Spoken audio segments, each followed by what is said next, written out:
Even in the world of shameless self-promotion, don't forget to like and subscribe. Casey's latest video from last week about his brother Van kind of reminded me that selling doesn't actually have to be icky.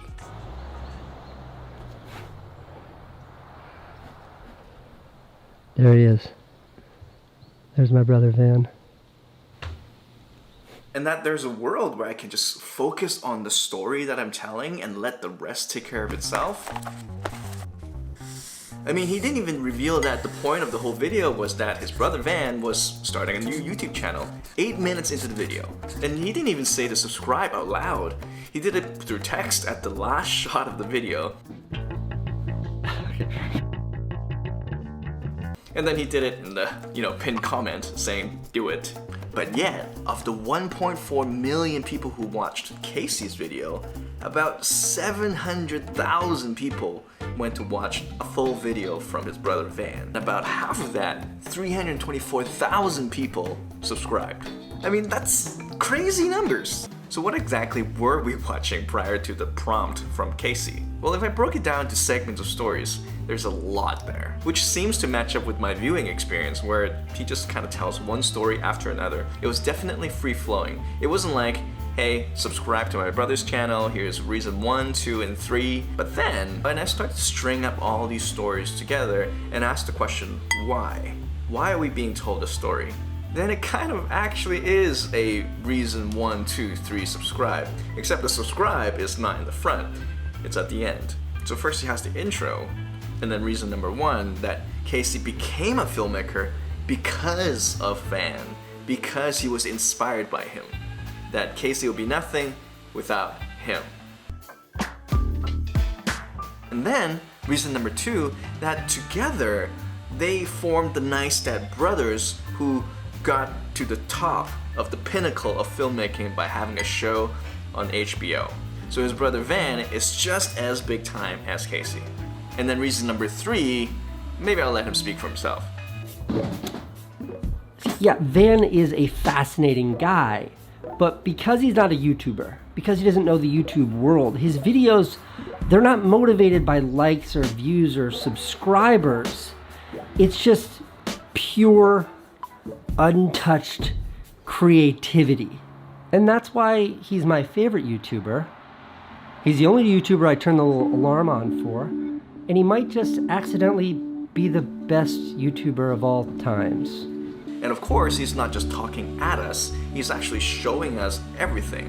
Photos and videos from when they were kids, and he's showing us all the videos that him and Van made and all the cool ideas that Van had, just in case those were confused as being Casey's ideas. And then for good measure, he shows a video of, Candace taking off her pants. Basically, it kind of reminded me of the video that I made about Jack Conte.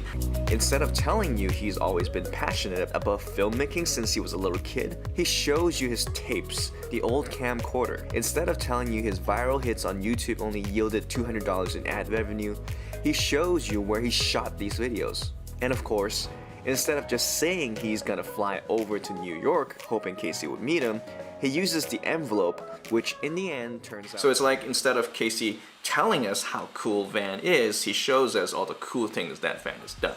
And if you haven't seen that one, do check that out here. So there was one thing that I wondered about though.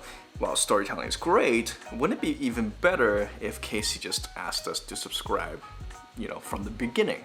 And obviously, if you think about audience retention, it makes a lot more sense to, say something important in the beginning versus the end where, not as much people are going to be left over. And I guess we'll never really know, but it does remind me of the video that I made about the magical science of David Dobrik's vlogs, where this guy, David J.P. Phillips talks about the Significant Object Project, where a journalist bought 200 items for, less than $1.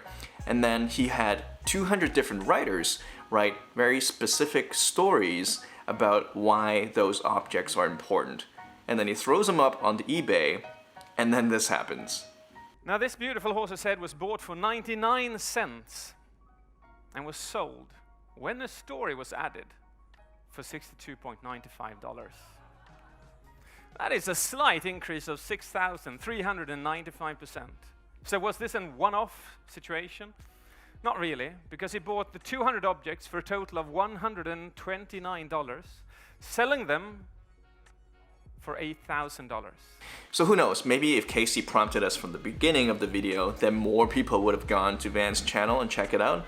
But then without Casey kind of selling us and priming us to, know what to expect, then maybe less people would have subscribed. And to be completely honest, there was a few times in the video that I was like, why am I watching this? What kind of value am I getting? But when 8 minutes in, he shares that, his brother Van is starting a YouTube channel, then I'm like, oh, this is what this is about. And usually when I'm aware that something's an ad, I kind of just tune out. But maybe it's because I really enjoyed the video so far, or that I'm too invested to not find out what more he wants to say about, his channel. I just continued watching. But then why? And then I was reminded of this. At that moment, like, my passion, that drive was so much more driven to using this medium as a way to communicate ideas and perspectives than it was to the formality, the mechanical part of making movies.